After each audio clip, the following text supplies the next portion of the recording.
আসসালামু আলাইকুম আপুরা। জানেন অনেক কাজ থাকে সারাদিন। এই বিকালবেলা হইলে মুরগি সুরগি যে বেড়াছেড়া করে এগুলারে গুছায় মোছায় এগুলো খাওয়ায় ঘরে তোলার লাগে। আর আসরের নামাজ পড়ে তাড়াহুড়া করতে করতে রান্না বাড়ি নিয়ে খুব ব্যস্ত থাকি। পাঁচ ওয়াক্ত নামাজ পড়তে গেলে তো সময় পাওয়া যায় না। তার মধ্যে কটা সাদা মুরগি কিনছিলাম, এগুলোরে কুকুরে নিতে নিতে এই যে দুইটা বাচ্চা আছে, তার এগুলোর খাওয়ায় তারপরে যে রান্না বান্না রেডি করে রান্না করতে যাব। তিনটা রসুন আজকে হলো আজাতি কচু রান্না করব। তিনটা রসুন গলায় কুয়া কুয়া করে নিছি, নিয়ে কচুগুলা কাটলাম, কাইটে এটিরে ভালো করে ধুয়ে তারপরে এগুলারে ভালো করে ধুয়ে রান্না করবার নিয়ে রেডি করব। এই যে ধোয়া হয়ে গেছে, এখন এটিরে সিদ্ধ বসায় দিছি। সিদ্ধ বসায় দিয়ে এটি এই যে সিদ্ধ এর মধ্যে হলো পাঙ্কাশ মাছ দিছি, পাঙ্কাশ মাছ দিয়ে দিছি। ওই যে পাঙ্কাশ মাছের মাথা থুতনি এগুলো দিয়ে কচু ভাজি করলে সেই মজা হয়। তো কচুগুলা আগে সিদ্ধ করে মাছ দিয়ে সিদ্ধ করে নিছি। তারপরে আমি এখন হালকা একটু হলুদ দিয়ে রসুন সেইছে কতগুলা রসুন দিছি, পেঁয়াজ এগুলো ভালো করে ভাজা ভাজা করে বাগার দেবো। এই যে বাগার দিয়ে তারপরে কি আমি 2-3 মিনিট এভাবে লাড়াচাড়া দিয়ে জাল দিয়ে এদিকে নামায় রাখবো। তারপরে আজকে আবার অনেক কাজ করছি দুপুরবেলা।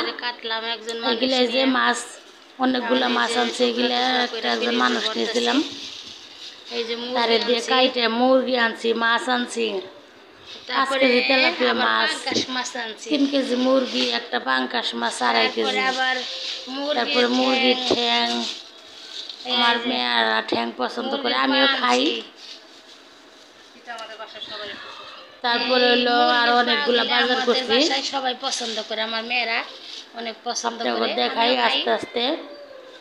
তারপরে হলো তেল, মুরগি মাছের তেল এগুলো দিয়ে হলো কচু রান্না করছি। আবার এই যে শুটকি আনছি, কে কে শুটকি পছন্দ করেন? আমাদের বাসায় 3 পদের শুটকি আনছি। শুটকি কে কে পছন্দ করেন কমেন্ট করে জানাবেন তো। আমি তো শুটকি ভর্তা খাই, তরকারি কম খাই, ভর্তা বেশি খাই। তারপরে আনছিল পটল, কাঁচামরিচ, বেগুন, আম, কাঁচা আম, কাঁচামরিচ। গরমের মধ্যে কাঁচা আম ভর্তা খাইলে অনেক ভালো লাগে রোদ উঠলে। তো সবাই ভালো থাকবেন, আল্লাহ হাফেজ। তো এগুলারে এই যে এখন তেলাপিয়া মাছের মাথা রান্না করার জন্য রেডি করে নিছি। এগুলার অনকা মরিচ হলুদ জিরা জিরা ধনিয়ার ফাঁকি এগুলা লবণ দিয়ে মাখায়া এটিরে বাইজে নেব। আমরা তো সবাই অনেক আশা করে ফেসবুকে কাজ করি, কাজ করতে আসছি। আমরা নতুন মানুষ, আপনারা পুরান যারা আছেন আমাদের যদি সাপোর্ট না করেন, আমাদের পাশে যদি না থাকেন, তাহলে আমরা কোথায় যাব, কিভাবে সামনের দিকে আগাবো? অনেক আশা করে আসছি, আল্লাহ যেন সবার আশা পূরণ করে, তার সাথে যেন আমাদের আশা পূরণ করে। তো যাই হোক, আমরা এত হাইফাই বড় লোক না, বড় লোক হইলে আর ফেসবুকে কাজ করতে আসতাম না হয়তো। তো মাছগুলো বাইজে আলাদা রাইখে দিছি, দিয়ে তারপরে ওই তেলের মধ্যে আলু 4টা আলু বড় বড় করে খণ্ড করে রাখছি, এটিরে বাইজে আলাদা করে রাইখে তারপরে আমি ওই তেলের মধ্যে আবার একটুখানি তেল দিয়া পেঁয়াজ রসুন কুচি এগুলো দিয়ে কাঁচামরিচ এগুলো দিয়ে ভালো করে বাইজা নিব। তারপরে আদা বাটা, রসুন বাটা, স্বাদ মতো লবণ, সব ধনিয়ার ফাঁকি এগুলো আস্তে আস্তে সব দিব। আমার ভিডিওটা কে কোথায় থেকে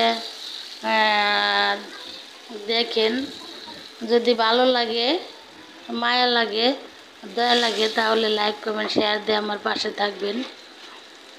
ফেসবুক থেকে দেখলে আমার পেজের নাম, আমার পেজে নতুন নতুন রান্না শিখতে ঘুরে আসবেন। আর ইউটিউব থেকে যদি দেখেন, একটা শেয়ার দিয়ে দেন, বেল আইকনটি বাজিয়ে দেন। আর সবাই আমার জন্য দোয়া করবেন, জানি সামনের দিকে আগাতে পারি। আমিও সবার জন্য দোয়া করব।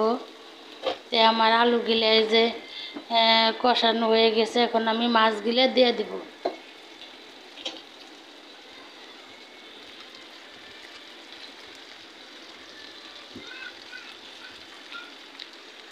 মাছগুলো উপরে আস্তে আস্তে দিয়ে দিব, দিয়ে পরিমাণ মতো ঝোল দিয়া 5 মিনিট হাই হিটে জাল দিব, ঢাকনা দিয়ে ডাইকে দিয়া। এই যে আমার তরকারিটা রেডি হয়ে গেছে, দেখেন হয়ে গেছে। তো সবাই ভালো থাকবেন, সুস্থ থাকবেন। আসসালামু আলাইকুম। আল্লাহ।